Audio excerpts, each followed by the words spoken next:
इतिहास में कुछ कहानियां सिर्फ राजाओं और लड़ाइयों की नहीं होती, बल्कि वो एक पूरी कौम के जज्बे और उसकी पहचान की कहानी बन जाती हैं। आज हम एक ऐसी ही असाधारण गाथा पर बात करने जा रहे हैं जो लगभग 100 साल तक चली। एक तरफ था अरावली की पहाड़ियों में बसा छोटा सा राजपूत राज्य मेवाड़, और दूसरी तरफ हिंदुस्तान की सबसे बड़ी ताकत मुगल सल्तनत। ये कहानी सिर्फ जमीन के लिए लड़ी गई जंगों की नहीं है, बल्कि ये अपनी आज़ादी, अपने सम्मान और अपनी संस्कृति को बचाने के लिए किए गए अनगिनत बलिदानों की है। सोचिए, एक ऐसा दौर जब हिंदुस्तान का ज्यादातर हिस्सा मुगल परचम के नीचे था, तब मेवाड़ एक ऐसी चट्टान की तरह खड़ा रहा जिसने साम्राज्य की हर लहर को चुनौती दी। ये हमें सिखाता है कि कैसे एक मजबूत इरादा और सही रणनीति ताकत और संसाधनों की कमी पर भी भारी पड़ सकती है। तो चलिए, इस बेहद दिलचस्प और प्रेरणा देने वाले सफर की गहराइयों में उतरते हैं और समझते हैं कि इस लंबे संघर्ष ने आने वाली पीढ़ियों के लिए क्या विरासत छोड़ी। और यही वो सवाल है जो इस पूरी कहानी के दिल में बसा है। पहली नजर में तो ये नामुमकिन सा लगता है ना? एक तरफ मुगल साम्राज्य जो अपनी सैन्य ताकत, बेशुमार दौलत और राजनीतिक असर के चरम पर था, और दूसरी तरफ मेवाड़, एक पहाड़ी इलाका जिसके पास संसाधन तो बहुत कम थे, लेकिन आज़ादी की जो भावना थी वो असीमित थी। तो आखिर वो कौन सी चीज थी जिसने तकरीबन एक सदी तक इस प्रतिरोध की आग को जलने दिया? क्या ये सिर्फ कुछ बेहतरीन सैन्य रणनीतियां थीं, या इसमें उस जमीन के लोगों का अपनी संस्कृति और अपने राजाओं के लिए गहरा सम्मान भी शामिल था? वो कौन से नायक थे, वो कौन सी सोच थी, और वो कौन से बलिदान थे जिन्होंने इस नामुमकिन से दिखने वाले संघर्ष को न सिर्फ जिंदा रखा, बल्कि उसे एक पीढ़ी से दूसरी पीढ़ी तक पहुंचाया? आइए, इन्हीं सवालों के जवाब आज हम साथ मिलकर तलाशते हैं। अपने इस विश्लेषण में हम इस लंबे संघर्ष को कई पीढ़ियों के नजरिए से देखेंगे। हम शुरुआत करेंगे महाराणा प्रताप के उस अटूट प्रतिरोध से, जिसने इस पूरी लड़ाई को एक नई पहचान दी। उसके बाद हम देखेंगे कि उनके बेटे अमर सिंह को शांति के लिए क्या भारी कीमत चुकानी पड़ी और उसके क्या नतीजे हुए। फिर कई दशकों बाद हम महाराणा राज सिंह के दौर में लौटेंगे और देखेंगे कि कैसे ये चुनौती एक नए और ज्यादा साहसी अंदाज में फिर से सामने आई। और आखिर में हम इस 100 साल के संघर्ष के अंत और उसकी उस स्थायी विरासत पर बात करेंगे जो आज भी राजस्थान की संस्कृति और पहचान का एक बेहद जरूरी हिस्सा है। तो चलिए, इस कहानी के पहले अध्याय से शुरू करते हैं। तो चलिए, कहानी के उस दौर में चलते हैं जिसे शायद इस संघर्ष का सबसे अहम हिस्सा माना जाता है, महाराणा प्रताप और सम्राट अकबर के बीच का टकराव। ये वो वक्त था जब मेवाड़ ने अपनी आज़ादी को बचाने के लिए एक ऐसा जज्बा दिखाया जो इतिहास में एक मिसाल बन गया। सम्राट अकबर, जो अपनी सुलह-ए-कुल यानी सबके साथ शांति की नीति और साम्राज्य को बढ़ाने की जबरदस्त इच्छा के लिए जाने जाते थे, उन्होंने लगभग पूरे राजपूताना को या तो कूटनीति से, या शादी ब्याह के रिश्तों से, या फिर सैन्य ताकत से अपने अधीन कर लिया था। लेकिन मेवाड़ और उसके शासक महाराणा प्रताप अकबर के इस बड़ी योजना में एक ऐसी चुनौती बनकर सामने आए जो किसी भी कीमत पर झुकने को तैयार नहीं थी। ये दौर सिर्फ बड़ी बड़ी लड़ाइयों का नहीं था, बल्कि ये सम्मान, कूटनीतिक चालों और पहाड़ों में लड़ी गई उस छापामार लड़ाई का भी था जिसने एक बहुत बड़े साम्राज्य की नींव को हिलाकर रख दिया था। अब यहाँ एक बहुत दिलचस्प बात सामने आती है। अकबर एक बहुत ही कुशल शासक और कूटनीतिज्ञ थे, इसलिए उन्होंने सीधे जंग का ऐलान नहीं किया। उन्होंने पहले बातचीत की हर कोशिश की। 1572 और 1573 के बीच उन्होंने महाराणा प्रताप को मुगल अधीनता स्वीकार करने के लिए मनाने के वास्ते एक के बाद एक 4 कूटनीतिक मिशन भेजे। हर दूत को बड़े ध्यान से चुना गया था। सबसे पहले जलाल खान कुर्ची आए, जो अपनी बात मनवाने की कला के लिए मशहूर थे। जब वो नाकाम रहे तो अकबर ने आमेर के राजकुमार मान सिंह को भेजा, जो खुद एक राजपूत थे और मुगल दरबार में उनका बड़ा रुतबा था। उनके बाद मानसिंह के पिता राजा भगवान दास गए, और आखिर में अकबर के सबसे भरोसेमंद वित्त मंत्री और रणनीतिकार राजा टोडरमल को भेजा गया। हर दूत के साथ प्रस्तावों और दबाव का स्तर बढ़ता गया, लेकिन प्रताप का जवाब हर बार वही रहा, मेवाड़ की आज़ादी पर कोई समझौता नहीं होगा। और हर इनकार के साथ बातचीत के दरवाजे बंद होते गए और युद्ध के बादल और भी गहरे होते चले गए। और फिर वो ऐतिहासिक दिन आया जिसने भारतीय इतिहास में अपना नाम हमेशा के लिए दर्ज करा लिया। 18 जून 1576, हल्दी घाटी का युद्ध। यहाँ दोनों फौजों के मकसद बिल्कुल साफ थे और एक दूसरे से एकदम अलग। मुगलों का एक ही लक्ष्य था, मेवाड़ के प्रतिरोध को हमेशा के लिए कुचल देना और उसे पूरी तरह से अपने साम्राज्य में मिला लेना। उनकी विशाल सेना की कमान आमेर के मान सिंह और तजुर्बेकार सेनापति आसफ खान के हाथों में थी। दूसरी तरफ मेवाड़ अपनी सदियों पुरानी आज़ादी को बचाने की आखिरी लड़ाई लड़ रहा था। महाराणा प्रताप के साथ उनके वफादार साथी कंधे से कंधा मिलाकर खड़े थे, जिनमें शेरशाह सूरी के वंशज और तोपखाने के प्रमुख हकीम खान सूरी और भील जनजाति के बहादुर नायक राणा पूंजा भी शामिल थे, जिनकी सेना ने पहाड़ी इलाकों में मुगलों के लिए बहुत मुश्किलें पैदा कर दी थीं। हालांकि मुगलों ने युद्ध के मैदान पर जीत का दावा तो किया, लेकिन वो अपने असली मकसद में पूरी तरह नाकाम रहे। महाराणा प्रताप सुरक्षित निकल गए और ये जंग किसी फैसले पर पहुंचने के बजाय एक लंबे, थका देने वाले और कहीं ज्यादा क्रूर संघर्ष की दर्दनाक शुरुआत बन गई। हल्दी घाटी के बाद लड़ाई का तरीका पूरी तरह से बदल गया। अब ये खुले मैदान की जंग नहीं रही, बल्कि एक लंबा और थका देने वाला संघर्ष बन गई, जिसमें मेवाड़ ने अपनी जमीन के चप्पे चप्पे की जानकारी का फायदा उठाते हुए छापामार रणनीति अपनाई। मुगलों ने मेवाड़ पर अपनी पकड़ मजबूत करने के लिए शाहबाज खान के नेतृत्व में लगातार 3 बड़े हमले किए। 1578 में वो मेवाड़ के सबसे मजबूत किलों में से एक कुंभलगढ़ पर कुछ समय के लिए कब्जा करने में कामयाब भी हुए, जो प्रताप के लिए एक बड़ा झटका था। लेकिन मेवाड़ का हौसला नहीं टूटा। इसी दौरान एक ऐसी घटना हुई जो प्रताप के ऊंचे किरदार को दिखाती है। उनके बेटे अमर सिंह ने मुगल सेनापति अब्दुल रहीम खाने खाना के परिवार की औरतों को बंदी बना लिया। लेकिन जैसे ही प्रताप को पता चला, उन्होंने जंग के भी अपने उसूलों का पालन करते हुए उन्हें तुरंत पूरे सम्मान के साथ वापस भेजने का हुक्म दिया। इस संघर्ष में एक बहुत बड़ा मोड़ 1582 में दिवेर की लड़ाई में आया, जिससे कर्नल टॉड ने मेवाड़ का मैराथन कहा था। ये मेवाड़ की एक जबरदस्त जीत थी, जिसने मुगलों का मनोबल तोड़ दिया। अकबर ने 1584 में जगन्नाथ कछवा के नेतृत्व में अपना आखिरी बड़ा अभियान भेजा, लेकिन तब तक मेवाड़ का प्रतिरोध और भी ज्यादा मजबूत हो चुका था। और यहाँ आकर कहानी एक दिलचस्प मोड़ लेती है। साल 1585 आते आते हालात धीरे धीरे बदलने लगे थे। अब अकबर का पूरा ध्यान साम्राज्य के अशांत उत्तर पश्चिमी सरहद की समस्याओं पर लग गया था, जिसकी वजह से मेवाड़ पर मुगल सेना का दबाव काफी कम हो गया। महाराणा प्रताप ने इस मौके का पूरा फायदा उठाया। अपने कभी न रुकने वाले छापामार हमलों के जरिए उन्होंने एक एक करके मेवाड़ के उन 32 किलों और चौकियों पर दोबारा कब्जा कर लिया, जो मुगलों के अधीन चले गए थे। ये उनकी रणनीति और सब्र की एक बहुत बड़ी जीत थी। आखिरकार सिर्फ 2 सबसे मशहूर और सामरिक रूप से अहम किले चित्तौड़ और मांडलगढ़ ही मुगलों के पास रह गए। इसके बाद प्रताप ने अरावली की पहाड़ियों में महफूज चावंड में अपनी नई राजधानी बनाई और अपनी जिंदगी के आखिरी 12 साल अपने तबाह हो चुके राज्य को फिर से बनाने और उसके प्रशासन को सुधारने में लगाए। ये इस बात का सबूत था कि उनमें न सिर्फ लड़ने की, बल्कि एक राष्ट्र का फिर से निर्माण करने की भी जबरदस्त इच्छा शक्ति थी। महाराणा प्रताप के बाद कहानी का भार आता है उनके बेटे महाराणा अमर सिंह प्रथम के कंधों पर। साल 1597 में जब उन्होंने मेवाड़ की गद्दी संभाली, तो उन्हें विरासत में अपने पिता का अदम्य साहस और आज़ादी की वही आग तो मिली, लेकिन साथ ही मिला एक ऐसा राज्य जो 3 दशकों की लगातार और विनाशकारी जंग से पूरी तरह बर्बाद हो चुका था। अर्थव्यवस्था टूट चुकी थी, खेत खलियान उजड़ चुके थे, खजाना खाली था और सबसे बढ़कर मेवाड़ की जनता और सरदार दोनों ही इस लंबी लड़ाई से थक चुके थे। अब सवाल ये नहीं था कि क्या मेवाड़ लड़ सकता है, क्योंकि लड़ने का जज्बा तो अब भी था।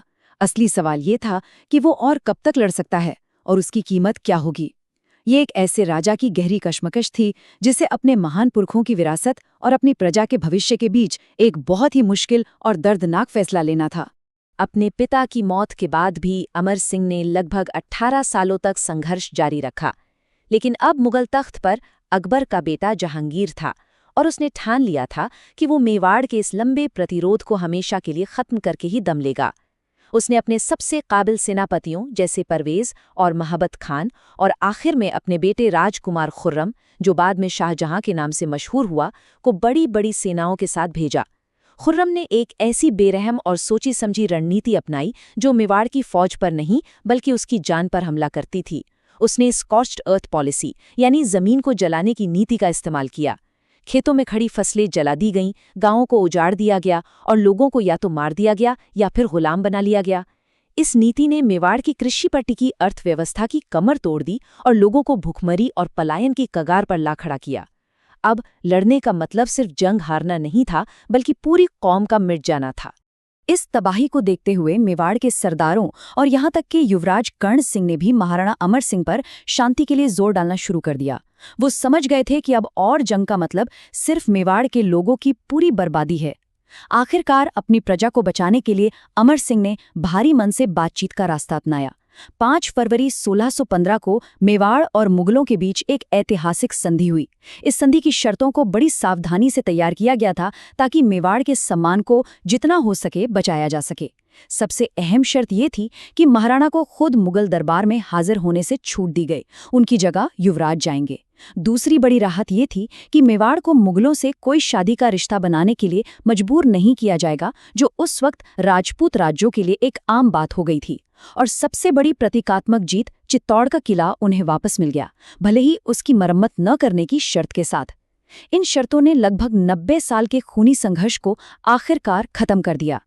और ये स्लाइड हमें बताती है कि इस शांति की व्यक्तिगत कीमत कितनी बड़ी थी। हालांकि संधि की शर्तें मेवाड़ के लिए बहुत हद तक सही थीं और उसने राज्य को पूरी तरह से बर्बाद होने से बचा लिया, लेकिन महाराणा अमर सिंह के लिए ये एक व्यक्तिगत और नैतिक हार जैसी थी। उन्हें लगा कि उन्होंने अपने पिता और अपने पुरखों की उस विरासत के साथ इंसाफ नहीं किया, जिन्होंने पूरी आज़ादी के लिए अपना सब कुछ दांव पर लगा दिया था। ये बोझ उनके लिए इतना भारी था कि संधि के बाद उन्होंने राजकाज से खुद को पूरी तरह से अलग कर लिया। उन्होंने सिंहासन अपने बेटे कर्ण सिंह को सौंप दिया और अपनी बाकी की जिंदगी उदयपुर के पास नौचौकी नाम की जगह पर अकेलेपन और अफसोस में गुजारी। ये घटना दिखाती है कि एक शासक के लिए अपने फर्ज, अपनी प्रजा की भलाई और अपने पूर्वजों के आदर्शों के बीच संतुलन बनाना कितना मुश्किल और दिल तोड़ने वाला हो सकता है। लगभग आधी सदी की शांति, जो कि एक तरह की असहज शांति थी, उसके बाद मेवाड़ और मुगलों के रिश्ते एक बार फिर बदलने वाले थे। इस बार कहानी के 2 मुख्य किरदार थे, महाराणा राज सिंह और कट्टर मुगल सम्राट औरंगजेब। 1615 की संधि ने मेवाड़ और मुगलों के बीच एक ठीक-ठाक रिश्ता तो बना दिया था, लेकिन औरंगजेब की नीतियां उसके पहले के बादशाहों अकबर, जहांगीर और शाहजहां से बहुत अलग थीं। औरंगजेब की धार्मिक कट्टरता और साम्राज्य पर पूरा नियंत्रण रखने की जिद ने राजपूताना के स्वाभिमानी राज्यों में एक बेचैनी और शक का माहौल बना दिया था। महाराणा राज सिंह, जो एक बहादुर, दूर की सोचने वाले और कला से प्यार करने वाले शासक थे, उन्होंने औरंगजेब की इन नीतियों को न सिर्फ मेवाड़ की आज़ादी के लिए बल्कि बड़े पैमाने पर हिंदू धर्म के लिए भी एक खतरे के तौर पर देखा। उन्होंने फैसला किया कि अब चुप बैठने का वक्त खत्म हो गया है, और इस तरह दशकों से चली आ रही शांति टूट गई और प्रतिरोध की एक नई चिंगारी सुलग उठी। महाराणा राज सिंह ने औरंगजेब की ताकत को एक के बाद एक कई साहसी और सोचे समझे कदमों से चुनौती दी।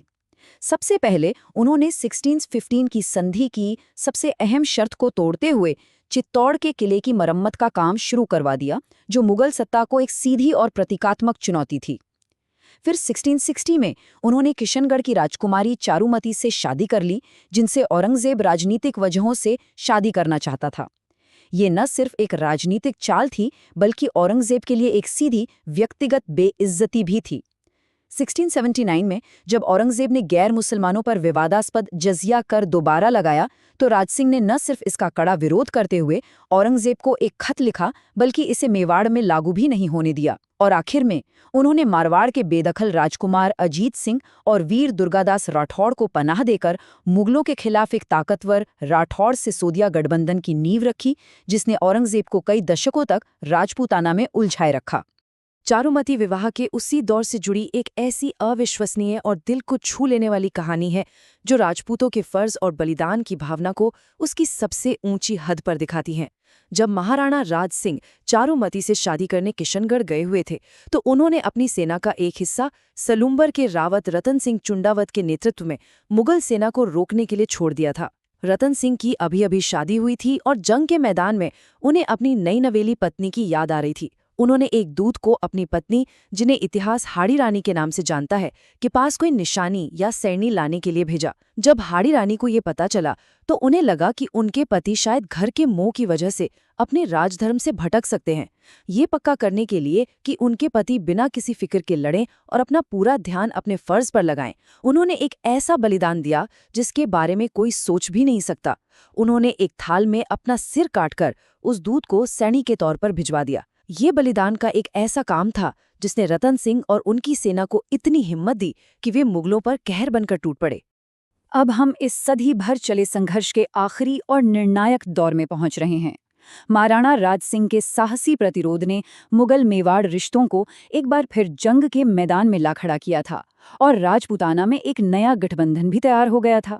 लेकिन 1680 में उनकी मौत के बाद हालात एक बार फिर बदलने लगे। ये वो वक्त था जब दोनों ही पक्ष दशकों के संघर्ष से थक चुके थे और एक स्थायी हल चाहते थे। साथ ही औरंगजेब की दक्कन में मराठों के खिलाफ बढ़ती परेशानियां और साम्राज्य के अंदर की दूसरी समस्याओं ने मुगल ताकत को कमजोर करना शुरू कर दिया था। इसका सीधा असर राजपूताना की राजनीति पर पड़ना लाजमी था। ये आखिरी समझौतों का दौर था, लेकिन साथ ही ये एक नए युग की शुरुआत भी थी जिसमें राजपूत राज्य अपनी शर्तों पर एक नया गठबंधन बनाने वाले थे। ये टाइमलाइन हमें आखिरी दौर की घटनाओं का एक साफ नक्शा देती है। 1680 में राज सिंह की मौत के बाद उनके बेटे महाराणा जय सिंह ने 1681 में औरंगजेब के साथ एक और संधि की। इस बार जजिया कर से बचने के बदले मेवाड़ को अपने कुछ इलाके मुगलों को देने पड़े, जो मेवाड़ के लिए एक झटका था। लेकिन इस कहानी में सबसे बड़ा और निर्णायक मोड़ 1707 में औरंगजेब की मौत के साथ आया। उसकी मौत ने ताकतवर मुगल साम्राज्य में उत्तराधिकार की जंग और एक गहरे राजनीतिक संकट को जन्म दिया, जिससे दिल्ली की केंद्रीय सत्ता लगभग बिखर गई। इस मौके का फायदा उठाते हुए 1708 में मेवाड़, मारवाड़ और जयपुर के शासकों ने एक ऐतिहासिक देबारी समझौता किया।